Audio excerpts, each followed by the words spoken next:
A escuchar. Importante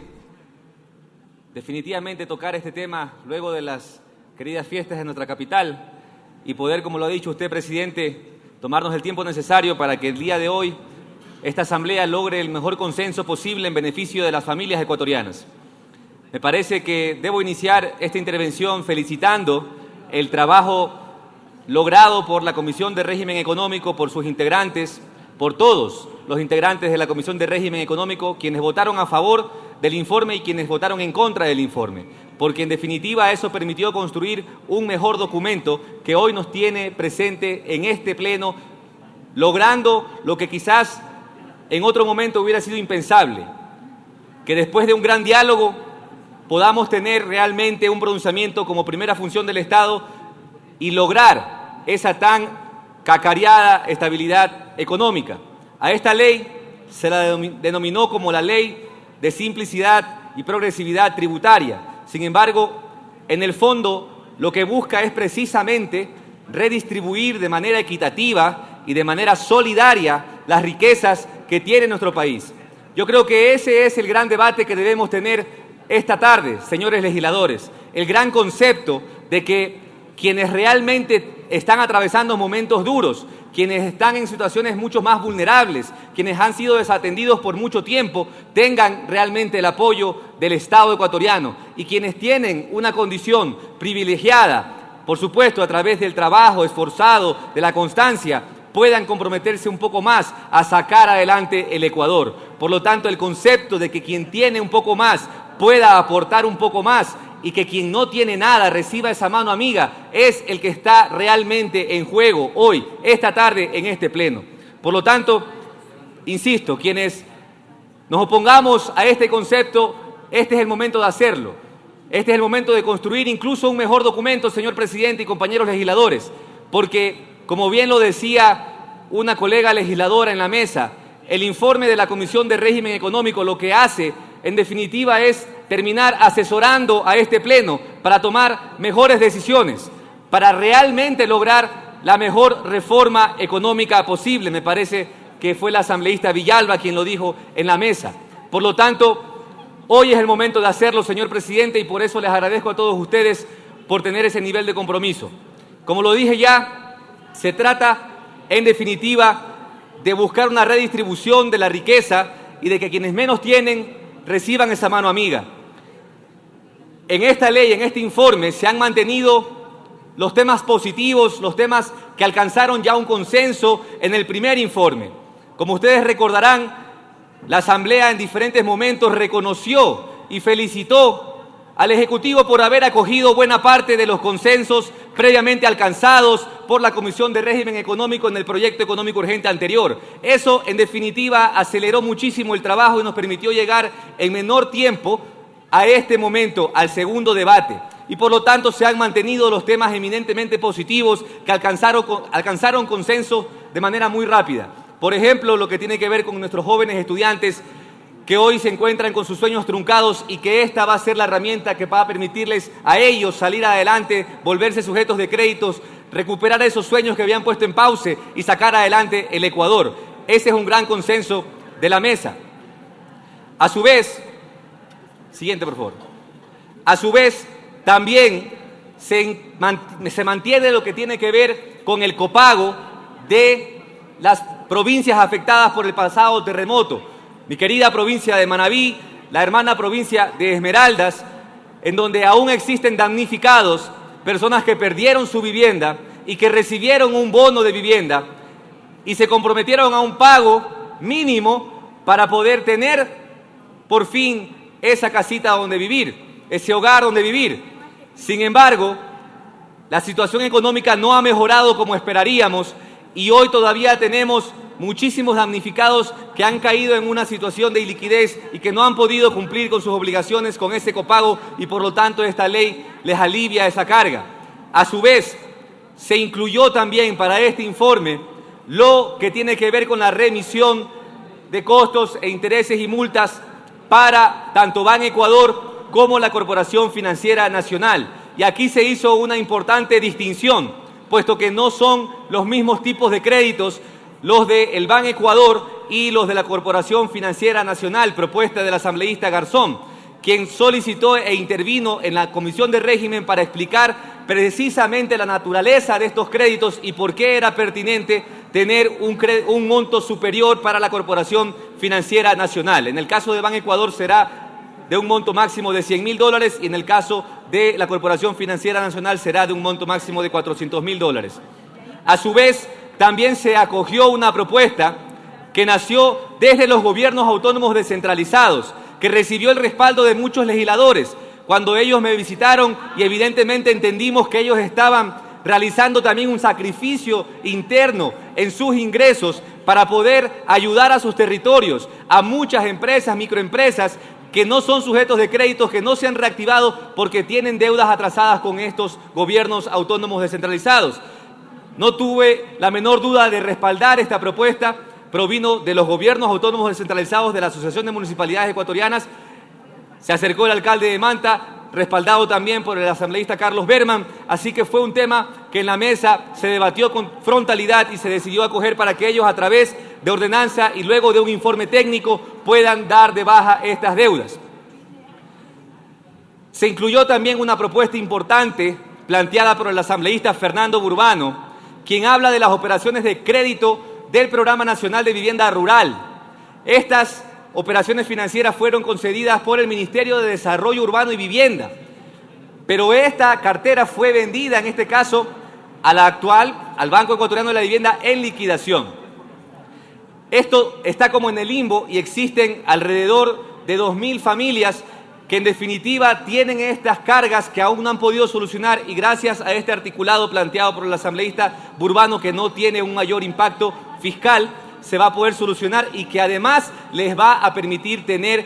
por primera vez las escrituras de sus tierras. Algo que, como todos sabemos, en nuestro campo, nuestros agricultores, nuestros productores muchas veces producen la tierra sin ser dueños de la misma, y hoy vamos a poder beneficiarlos a una parte de esos productores con esta medida. En lo que tiene que ver con el impuesto a la renta, la exención al impuesto a la renta, se incluyeron en algunas áreas para tratar de cubrir ese déficit, esa brecha que existe todavía en la atención primaria de salud, en los servicios educativos y también en lo que tiene que ver con los servicios culturales, artísticos, en los términos y condiciones previstos en un reglamento que el Ministerio de Cultura deberá implementar. Se mantiene esa excepción alcanzada por consenso por la Mesa de Régimen Económico, tanto en el proyecto anterior, acogida por el Ejecutivo y replanteada en este nuevo proyecto, en el que esa medida de personas naturales que tengan ingresos netos mayores a $100.000 no podrán tener deducibilidad, se exceptúa cuando tienes casos de enfermedades catastróficas dentro de la familia. Y esto es simplemente una medida humana, porque como lo mencioné en el debate anterior, no es lo mismo para una familia que tiene un ingreso de casi $9.000 que para una familia que tiene el mismo ingreso de $9.000, pero tiene un familiar con alguna enfermedad catastrófica. Evidentemente no estamos hablando de la misma situación. Por lo tanto, se mantiene esta excepción. Se incluyó la propuesta del asambleísta Sebastián Palacios, quien en reiteradas ocasiones ha venido defendiendo la necesidad de un verdadero incentivo e impulso a los deportistas, y creo que en esto vamos a estar todos de acuerdo, porque en definitiva lo que estamos dando es una herramienta para que las empresas puedan apoyar, patrocinar, auspiciar a deportistas y que esos valores que ellos tengan como egresos se vuelvan deducibles en un 100% adicional a lo normal. De manera similar, se implementa una medida para tener un 50% adicional de deducibilidad para todo gasto o egreso en materia artística o cultural. Lo mencionamos en el debate anterior, qué importante que la Asamblea hoy le pueda dar esa mano amiga a todos nuestros realizadores audiovisuales, a todos nuestros cantautores, a todos nuestros artistas plásticos, para que en verdad puedan tener oportunidades de expresar su arte, de expresar su cultura, sentirse representados por esta Asamblea con una medida como esta que les da oportunidades. Se amplía lo relacionado al régimen único del sector agrícola para otras actividades agropecuarias en general. Aquí también se definió evidentemente estas otras áreas donde se incluyeron, por ejemplo, la ganadería, la crianza de ganado, de chancho, cereales, cultivo de arroz, como lo dije, cría de cerdos, cría de aves de corral, cultivos de hortalizas, entre otras, que en definitiva va a beneficiar a nuestro sector productivo para que haya una simplificación del régimen tributario. Se eliminó por consenso la propuesta que vino planteada desde el Ejecutivo sobre la exención de intereses al sistema financiero por préstamos a emprendedores. Aquí, en realidad, creo que se perdió el norte porque todos estamos de acuerdo en apoyar el emprendimiento en el Ecuador. Sin embargo, se interpretó muy mal, se leyó muy mal y generó demasiado ruido innecesario, algo que, en definitiva, nosotros solamente debemos buscar apoyar a nuestros emprendedores ecuatorianos, pero bajo ningún concepto vamos a privilegiar a sectores económicos de poder. Por lo tanto, la mesa decidió eliminar esto de la propuesta de ley. En lo que tiene que ver con el IVA cero, se definieron con mayor claridad los sectores de flores, follajes y ramas cortadas, estados frescos, tinturados y preservados, que no estaba tan detallado. Se mantiene lo relacionado a tractores de hasta 300 caballos de fuerza para cualquier actividad o sector agrícola, y para los glucómetros, lancetas, marcapasos, que también fue propuesto por esta Asamblea. Esto realmente fue algo tan positivo que vimos en la mesa de régimen económico, cómo se acercaban diferentes legisladores con casos de la vida real, en donde explicaban el uso de este tipo de herramientas que muchas veces son tan costosas para una familia que no tiene recursos, y que si en algo podemos ayudar para que no tengan este impuesto, pues qué bueno que esta Asamblea lo logre. Se mantiene también el IVA cero para embarcaciones, maquinaria de navegación y materiales del sector pesquero. Aquí quiero reconocer la propuesta del asambleísta Burbano, quien planteó esto, puesto que en la anterior ley de fomento productivo que se aprobó por la Asamblea no se definió con total claridad estos tipos de herramientas que la pesca artesanal en nuestro país realmente utiliza a diario, y creo que con esta medida vamos a garantizar un verdadero incentivo y apoyo para este sector. Para los bienes y servicios de artesanos, de igual manera, el IVA cero, se incorpora el suministro de dominios, páginas web, servidores, computación en la nube o cloud hosting. Esto evidentemente se explicó en la anterior sesión que tuvimos de primer debate, donde se trataba de este grupo de ecuatorianos, jóvenes ecuatorianos en su gran mayoría, que estudian carreras que lamentablemente todavía no tienen un gran mercado en el Ecuador, y que nosotros debemos fomentar el uso de este tipo de tecnologías de la información. Y para servicios de carga eléctrica de vehículos 100% eléctricos, evidentemente. Esto son las tan denominadas electrolineras, propuesta planteada también por la asambleísta Larriategui. Se reconoce como agentes de percepción a los no residentes en el Ecuador que presten servicios digitales, y como agentes de retención a las empresas emisoras de tarjetas de crédito en los pagos efectuados en la adquisición de servicios digitales. En definitiva, es el mismo IVA que paga todo servicio en el Ecuador, el cual van a tener que pagar los servicios digitales que ya hemos identificado en otros debates, como Netflix, entre otros. Tan solo Netflix, esta plataforma, cuenta con casi 500.000 usuarios registrados en el Ecuador. Por lo tanto, para evitar una competencia desleal, para garantizar que haya una formalización de ese tipo de servicios, creo que es absolutamente pertinente que se motive y se resuelva como Asamblea que estos servicios deben gravar IVA. En las exenciones al ICE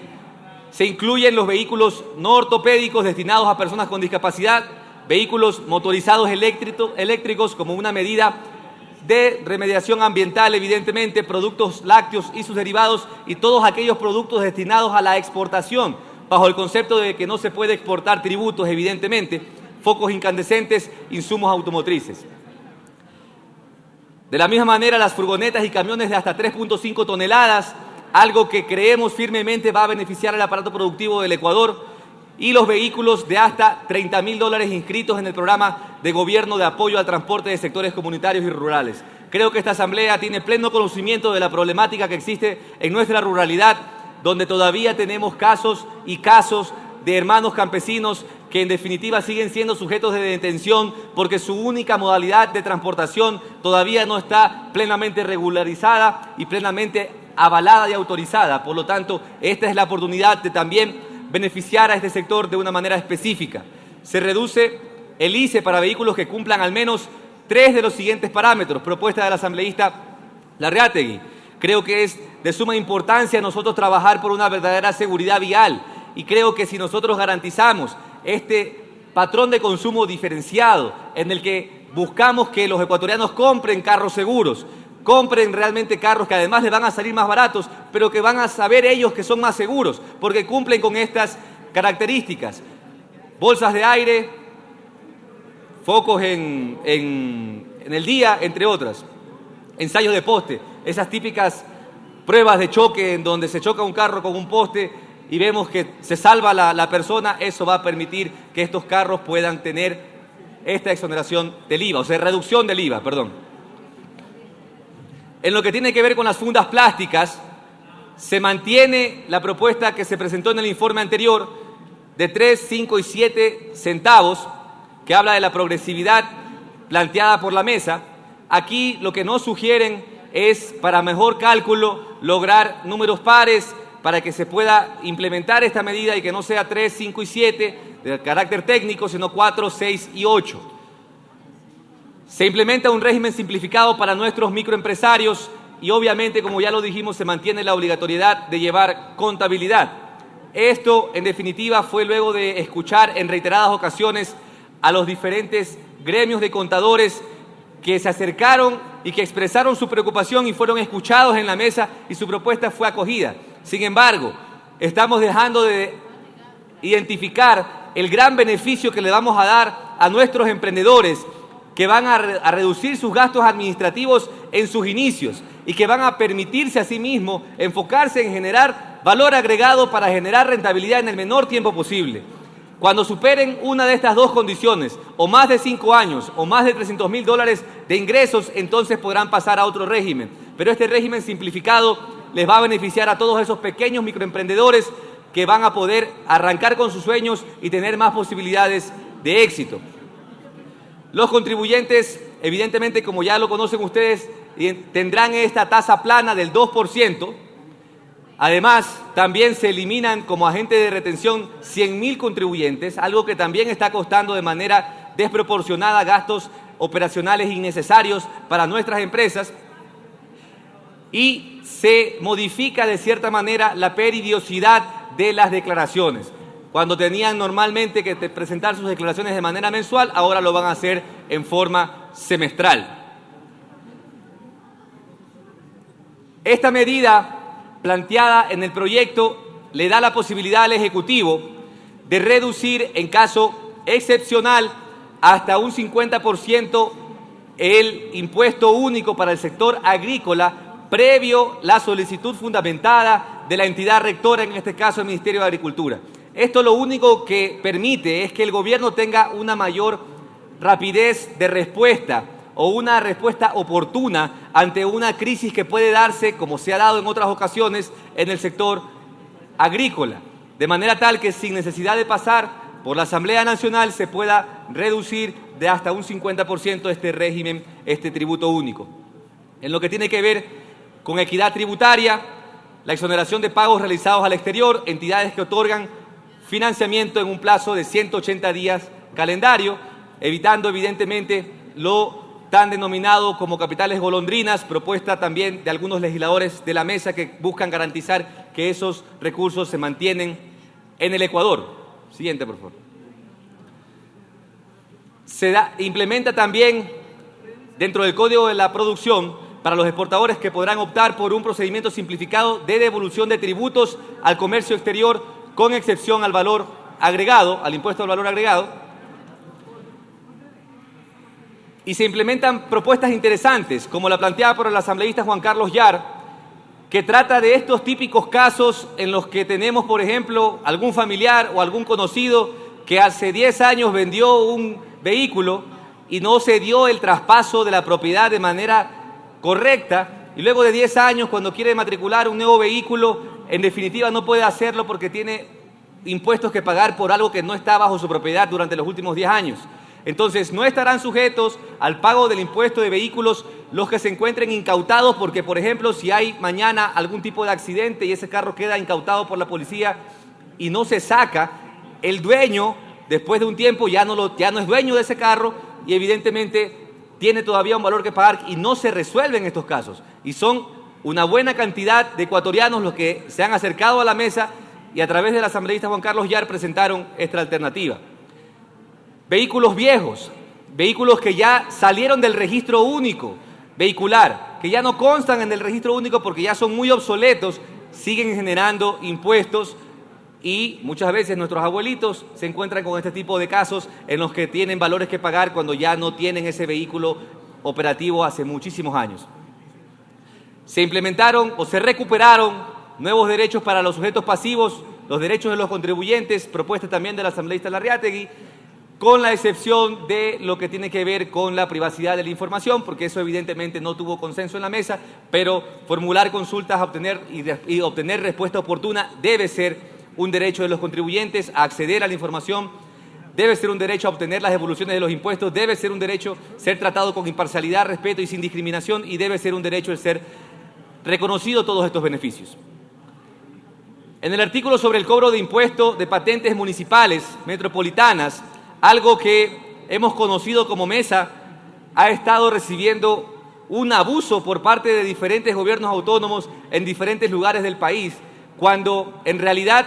se busca gravar este 1.5 a la patente de todos los activos de las empresas domiciliadas en ciertas ciudades.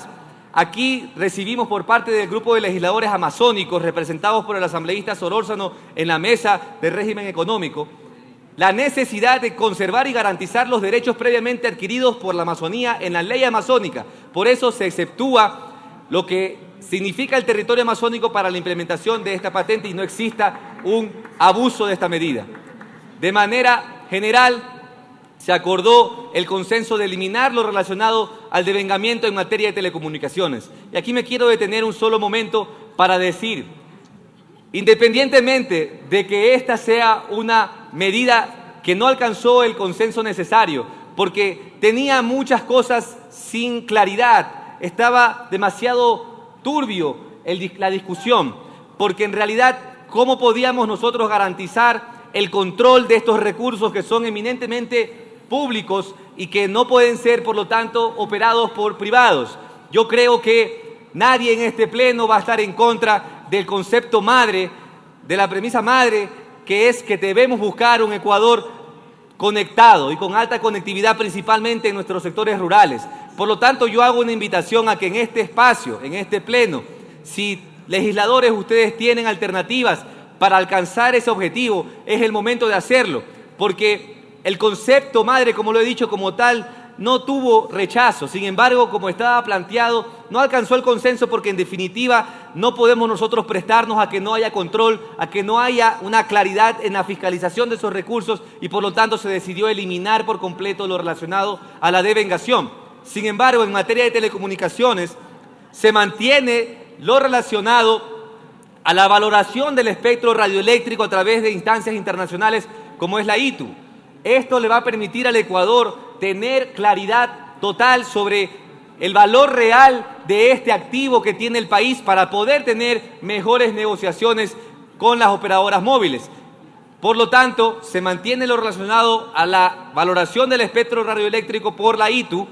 y también se mantiene lo relacionado al incremento de 5 años en este tipo de contratos con operadoras. Yo aquí quiero detenerme un momento para decirles que he recibido de parte de algunos legisladores, la asambleísta Vilma Andrade del BIN,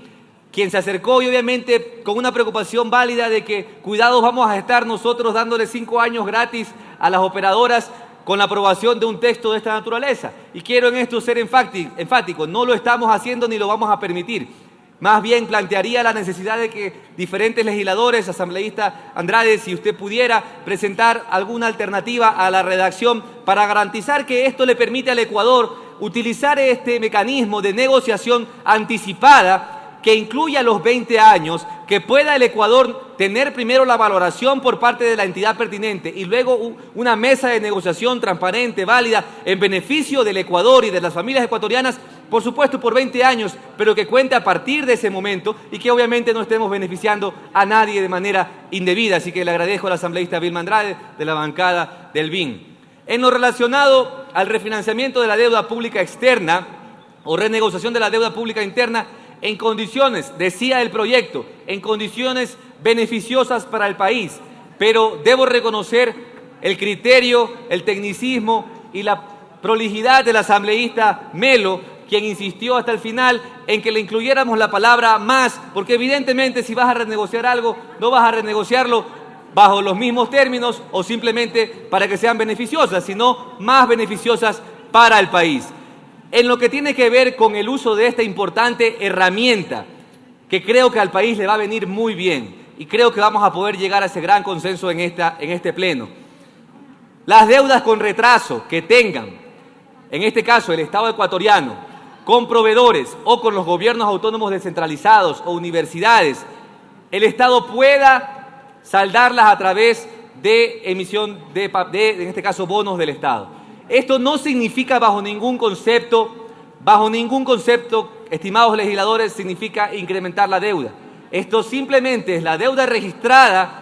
que se puede pagar a través de este tipo de bonos. Sin embargo, sí elimina un gran problema que actualmente tienen los proveedores o que tienen los gobiernos autónomos descentralizados, que es la incertidumbre de cuándo le va a pagar el Estado ecuatoriano. El momento que se emite un papel de esta naturaleza, ese papel va acompañado de una fecha de pago. Entonces, el gobierno, en definitiva, se está en realidad autoimponiendo una fecha de pago para esos valores. No se está incrementando la deuda.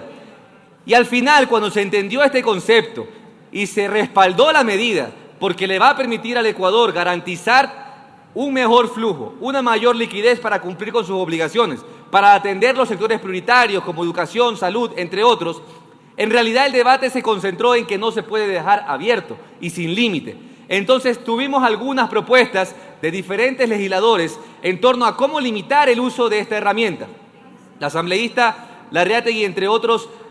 propusimos un porcentaje que por supuesto está en debate en este pleno, porque, repito lo que dije al inicio de mi intervención, el informe sirve como asesor de este pleno para que el pleno sea el que decida. Por lo tanto, si el 5% no es el porcentaje o el límite válido, podemos reducirlo, podemos ampliarlo, dependerá de lo que diga este pleno. Yo solamente quiero darles el criterio, después de haber escuchado a técnicos expertos en la materia, a diferentes legisladores, es una medida de suma importancia para el país, no para un gobierno, para el país. El tener la posibilidad de usar estos bonos para dar una fecha cierta de pago, para eliminar la incertidumbre y utilizar, por supuesto, la liquidez en lo que realmente es prioritario. Y quiero terminar esta parte únicamente dejando claro de que esto no puede ser, bajo ningún concepto, imposición de nadie, porque para esto se requiere la aceptación de las partes. Es decir, el gobierno no puede imponer, cógeme este bono como pago porque yo quiero que lo hagas. Tiene que ser la contraparte la que decida aceptar este medio de pago. Por lo tanto, es un poco irracional pensar que el 100% de la deuda terminará siendo transformada en bonos, porque siempre se va a requerir de la aceptación de las partes. Y va a ser el mercado el que va a dictaminar las reglas. Y por otro lado, vamos a permitir reactivar, dinamizar un sistema de valores o un mercado de valores casi inexistente en el Ecuador, que también debe ser una misión de esta Asamblea. En lo que tiene que ver con Solca, que también se trató en esta Asamblea, en este pleno, en el debate anterior, se hablaba de la necesidad de eliminar ese viacrucis que actualmente tiene Solca, de pasar por el Ministerio de Finanzas, por el Ministerio de Salud, finalmente para atender sus necesidades. Una institución que evidentemente no necesita presentación. Tenemos el apoyo de diferentes legisladores. Le quiero agradecer públicamente a la asambleísta María Mercedes Cuesta, quien también fue muy enfática en que debemos nosotros hoy atender este tipo de problemáticas porque nos va a permitir dar un mejor servicio a nuestros ecuatorianos. Lo que se plantea es que el 50% vaya a una cuenta única que sea autorizada por el Banco Central del Ecuador y el 50% vaya a las arcas fiscales para, de conformidad al flujo que tenga en este momento el gobierno, pueda ir saldando sus deudas. En lo que tiene que ver con la contribución única y absolutamente temporal, porque es por 3 años, la Comisión decidió mantener lo propuesto por el Ejecutivo desde el inicio. Aquí algunos legisladores tuvimos ciertas discrepancias, particularmente yo creo que esta tabla pudo ser mejorada, creo que pudimos tener un menor impacto a un menor número de empresas y tener incluso mayor recaudación. Sin embargo, la mesa decidió mantener la propuesta tal cual fue recibida por el Ejecutivo. En lo que tiene que ver con el apoyo a nuestros queridos migrantes, como lo dijo en algún momento la asambleísta Peña, nuestros migrantes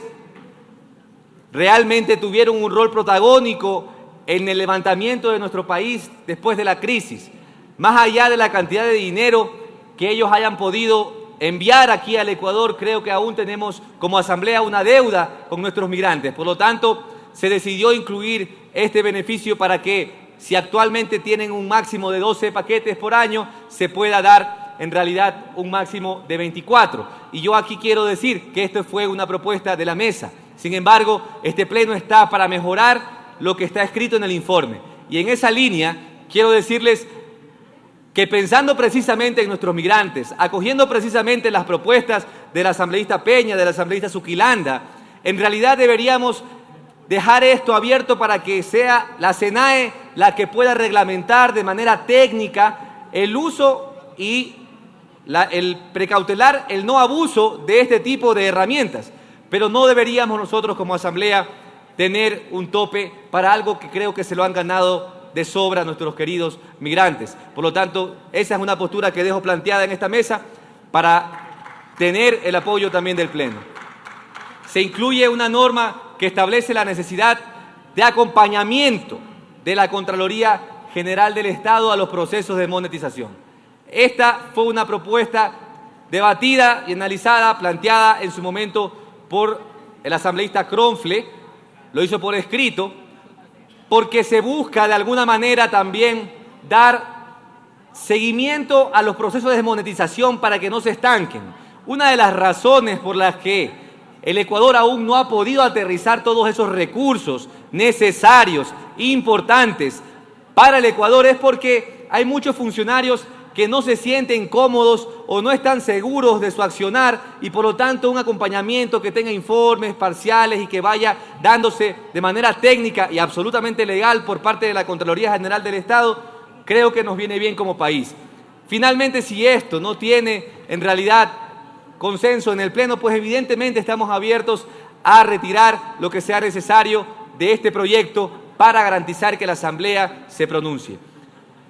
Por una única vez se establece la reducción del 10% del impuesto a la renta a pagar del ejercicio fiscal de 2019 para los contribuyentes domiciliados a septiembre del 2019 en las provincias de Imbabura, Bolívar, Chimborazo, Tungurahua, Cotopaxi, Cañar y Loja. Evidentemente tiene que ser cuya actividad económica principal sea la agrícola, ganadera, agroindustrial y o turismo afectadas por el pasado paro que tuvimos en el Ecuador. Esto, pedido por algunos legisladores, permitirá subsanar de cierta forma la paralización que le hizo daño a gran parte del territorio ecuatoriano. Y finalmente, una transitoria planteada por la asambleísta Ana Belén Marín, en donde aquellos deudores principales, cónyuge o conviviente en unión de hecho, y los garantes solidarios que estuvieran prestando sus servicios en el sector público, no podrán ser destituidos ni se podrá terminar sus contratos a consecuencia de las obligaciones vencidas o convenios de pago derivados de créditos educativos. Esto después de haber escuchado casos absolutamente desgarradores de familias que en medio de todo lo que estaban pasando, en medio de una enfermedad catastrófica de su hijo o en medio de una muerte de un hijo o de una hija, terminaron siendo hasta destituidos de su cargo, despedidos de su cargo, porque efectivamente la situación era demasiado grave y no hubo nadie que en ese momento pudiera extenderles una mano amiga. Esto, queridos legisladores, es lo que la Mesa de Régimen Económico ha podido presentar ante ustedes. Insisto, buscamos alcanzar el mejor informe posible y, dada la coyuntura, plantearles a ustedes la necesidad de alcanzar un gran consenso en beneficio del país. Dejar de lado cualquier tipo de ideología partidista y buscar concentrarnos en lo que el país necesita. conservar y buscar una estabilidad fiscal, proteger la dolarización, aportar en lo que podamos con ese granito de arena para solventar la situación económicamente tan adversa que está atravesando el país. Y por lo tanto, señor presidente, yo quiero, antes de finalizar mi intervención, mocionar la aprobación de este informe, recogiendo todos los criterios que ustedes puedan presentar en sus diferentes intervenciones, señores legisladores, para de esta manera garantizar, presidente y compañeros legisladores, que el día de hoy esta asamblea le da un mensaje al país de que estamos del lado de las familias ecuatorianas, que entendemos lo complicado que está la situación económica del país, que independientemente de las bancadas que representemos, tenemos la capacidad de dialogar y llegar a grandes consensos por el Ecuador. Muchísimas gracias, presidente, y gracias a todos ustedes, señores legisladores. Esta ha sido la ponencia del asambleísta Daniel Mendoza, representante de la provincia de Manabí.